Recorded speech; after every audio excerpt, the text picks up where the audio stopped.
नमस्कार दोस्तों, एक बार फिर से हाजिर है आपका दोस्त जयप्रकाश। सिविल सेवा परीक्षाओं की तैयारी के हेतु हमने जैसा कि 15 अगस्त के दिन से वीडियो बनाने की शुरुआत की थी, इस शुरुआत को, इस इनिशिएटिव को पूरा करने के लिए हम वचनबद्ध हैं और इस कार्य की अगली कड़ी में हम आपके सामने अपना एक अलग वीडियो और अगला वीडियो लेकर के आए हैं। इस वीडियो में और हमारे इस खूबसूरत से चैनल में आप लोगों का बहुत बहुत स्वागत है।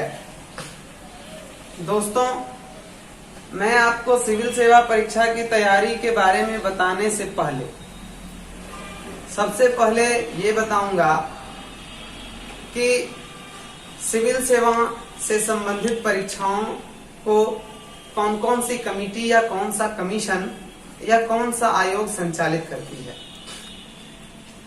सिविल सेवा परीक्षाओं से संबंधित बातों में दो तरह की परीक्षाएं महत्वपूर्ण होती हैं। सबसे पहली परीक्षा होती है यूपीएससी की परीक्षा, जिसे यूनियन पब्लिक सर्विस कमीशन कहा जाता है, संघ लोक सेवा आयोग कहा जाता है। जिस तरह से संघ लोक सेवा आयोग एक प्रकार की राष्ट्रीय संस्था है जो भारत में विभिन्न पदों पर प्रशासकीय नियुक्ति के लिए जिम्मेवार होती है। संघ लोक सेवा आयोग की परीक्षा के तहत विभिन्न प्रकार के प्रशासक के पदों पर भारतीय प्रशासनिक व्यवस्था में लोगों को पदस्थापित किया जाता है।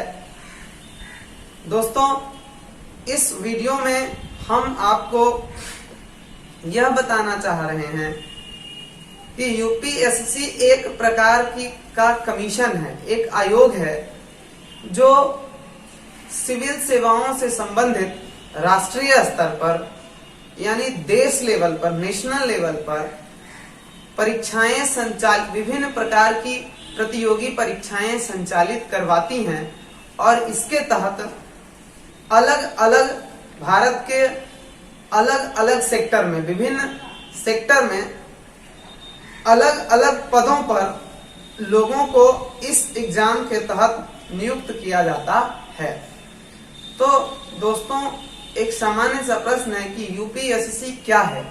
यूपीएससी एक कमीशन है, एक आयोग है जो भारत में प्रशासनिक स्तर पर विभिन्न प्रकार के पदों पर लोगों की परीक्षाओं के द्वारा, साक्षात्कार द्वारा लोगों की नियुक्ति विभिन्न प्रकार के प्रशासकीय पदों पर करती है।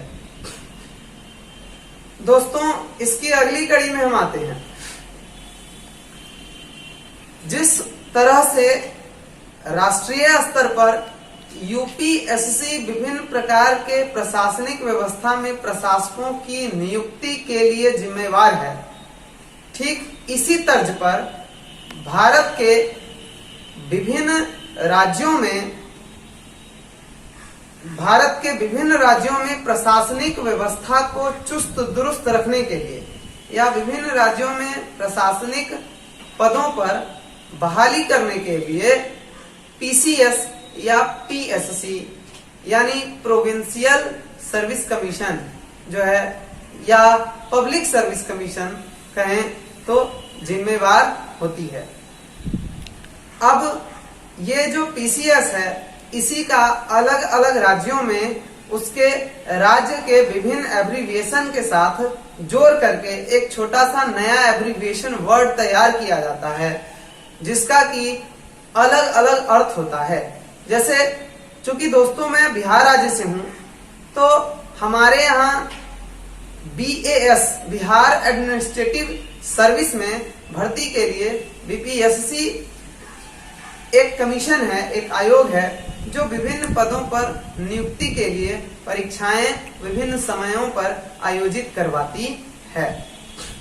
इस तरह से मध्य प्रदेश के लिए एमपी पीएससी है, उत्तर प्रदेश के लिए यूपी पीएससी है या यूपी पीसीएस है, उसी को पीएससी या पीसीएस भी कहा जाता है। अंग्रेजों के जमाने में दोस्तों, जिस समय भारत में अंग्रेजों ने सिविल सर्विस यानी कि संघ लोक सेवा आयोग की स्थापना की थी, उसी समय प्रांतीय सिविल सेवा आयोग की भी स्थापना की गई थी, जिसका नाम अंग्रेजों के समय एब्रीविएशन के रूप में पीसीएस रखा गया था। बाद में आगे चलकर इसी का नाम पीएससी कहा जाने लगा या इसी को पीसीएस भी कहते हैं। तो मेरा कहना यह था मित्रों कि पीसीएस और पीएससी दोनों का एक ही मिला जुला अर्थ होता है। खास करके पीसीएस जो एब्रीविएशन है, इसका इस्तेमाल उत्तर प्रदेश पब्लिक सर्विस कमीशन के साथ किया जाता है। इसी तर्ज पर आधारित जेपीएससी की एग्जाम होती है, सीजीपीएससी की एग्जाम होती है। तो इस तरह से दोस्तों भारत के विभिन्न राज्यों में डब्ल्यूबीपीएससी की एग्जाम होती है, वेस्ट बंगाल पब्लिक सर्विस कमीशन। तो इस तरह से जिस तरीके से राष्ट्रीय स्तर पर यूपीएससी संघ लोक सेवा आयोग विभिन्न प्रशासनिक पदों पर राष्ट्रीय स्तर पर नियुक्तियां लेती हैं, उसी तरीके से भारत की राज्य सरकारें अपने सिविल कोड संहिता के तहत भारत में राज्य के विभिन्न प्रशासनिक पदों पर नियुक्तियां लेती है, जिसका एग्जाम बीपीएससी या बीपीएससी जैसे अन्य कमीशन करवाती है। इस तरह का आयोग इस तरह के एग्जामिनेशन को कंडक्ट कराती है। मित्रों, अब मैं आपको बताता हूं, चूंकि भारत का संवैधानिक ढांचा और भौगोलिक ढांचा जिस तरह से है, इसमें भारत में एक राष्ट्रीय स्तर की सरकार चलती है, जिसे हम केंद्र सरकार या संघ सरकार कहते हैं। दूसरा, राज्य सरकारें कार्य करती हैं। इन सब के अलावा भारत के कुछ ऐसे प्रांत हैं जिन्हें हम यूनियन टेरिटरीज अर्थात केंद्र शासित प्रदेश के रूप में जानते हैं। दोस्तों, इस केंद्र शासित प्रदेश के क्षेत्र में भी यूपीएससी और बीपीएससी के तर्ज पर कुछ न कुछ आयोग कार्य करती है, लेकिन इस आयोग के तहत जिन प्रशासनिक पदों पर नियुक्तियां की जाती हैं वो केंद्र शासित सरकार के गवर्नर के पदों से नीचे होती है। इस तरह से जैसे दिल्ली में एलजी होता है, एलजी एक संवैधानिक पद होता है जो गवर्नर होता है।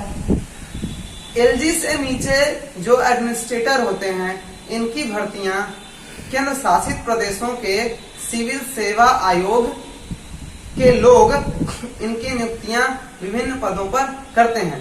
तो इस तरह से सिविल सेवा आयोग जो है वह भारत के संवैधानिक और भौगोलिक ढांचा को देखते हुए 3 तरह से बांटा गया है। सबसे पहला है मित्रों संघ लोक सेवा आयोग।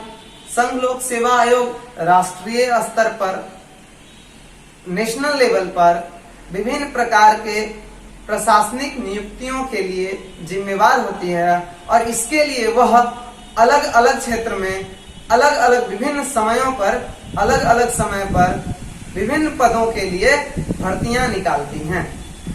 इसी तर्ज पर भारत के हर राज्य में, भारत के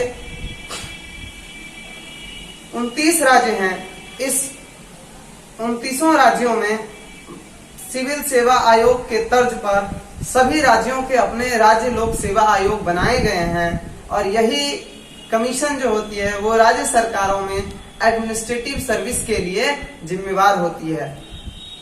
दोस्तों, मैं आपको एक उदाहरण देकर बताता हूं कि संघ लोक सेवा आयोग के तर्ज पर संघ लोक सेवा आयोग CSE यानी सिविल सर्विसेज एग्जामिनेशन को पास करके जिन लोगों की नियुक्तियां होती हैं, जो लोग CSE के एग्जाम को पास करके किसी पद पर नियुक्त होते हैं, उनके नाम के आगे या उनके नाम के पीछे IAS लिखा होता है, जिसे इंडियन एडमिनिस्ट्रेटिव सर्विस कहा जाता है।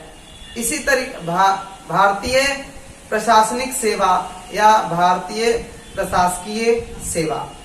इसी तरीके से दोस्तों, जिन लोगों की नियुक्तियां प्रांतीय सर्विस कमीशन के तहत होती है, प्रोविंशियल सर्विस कमीशन के तहत होती हैं, इन लोगों को इनके पद के साथ या इनके नाम के साथ अंत में BAS या जिस राज्य से संबंधित वो होते हैं उस राज्य का एब्रीविएशन AS के साथ लगा होता है। जैसे मैं दोस्तों बिहार राज्य से संबंधित हूं, तो मेरा जो पद होगा बिहार एडमिनिस्ट्रेटिव सर्विस कहलाएगा। इस तरह से केंद्र शासित प्रदेशों में केंद्र सरकार सीधे सीधे गवर्नरों की नियुक्ति के लिए जिम्मेवार होती है, और गवर्नरों से नीचे जो लोग होते हैं या खुद गवर्नर जो होते हैं वो कहीं ना कहीं एडमिनिस्ट्रेटिव सर्विस से जुड़े हुए होते हैं। एडमिनिस्ट्रेटिव सर्विस से इनका जो एक्सपीरियंस होता है, इनका जो अनुभव होता है,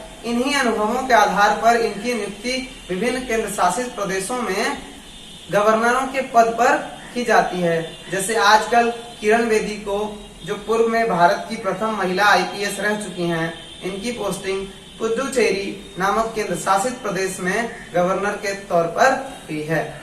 इस तरीके से गवर्नर के भीतर भी एडमिनिस्ट्रेटिव सर्विसेज होते हैं, एडमिनिस्ट्रेटिव विभाग होता है, लेकिन इनकी नियुक्तियां केंद्र सरकार नहीं करती है, बल्कि इनकी नियुक्तियां यूनियन पब्लिक सर्विस कमीशन यानी संघ लोक सेवा आयोग समय समय पर विभिन्न प्रकार के एग्जामिनेशन को संचालित करवाकर करती है। दोस्तों, आज के वीडियो में मैं आपको इतना ही बताऊंगा कि UPSC या विभिन्न राज्यों से संबंधित लोक सेवा आयोग या केंद्र शासित प्रदेशों से संबंधित लोक सेवा आयोग के क्या कार्य होते हैं और इसमें नियुक्तियां कैसे की जाती है।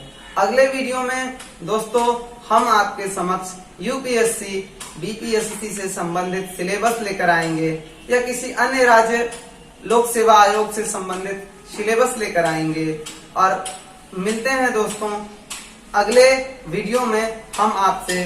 तब तक के लिए दोस्तों, यदि हमारा वीडियो आपको अच्छा लगे तो प्लीज लाइक एंड सब्सक्राइब कर दीजिएगा, ताकि हमारा मेहनत जो है वो सफल हो और हम किसी कार्य को करने के लिए इंथुजियास्टिक हों, उत्साह वर्धन करें हमारे वीडियो को लाइक और सब्सक्राइब करके। Thank you.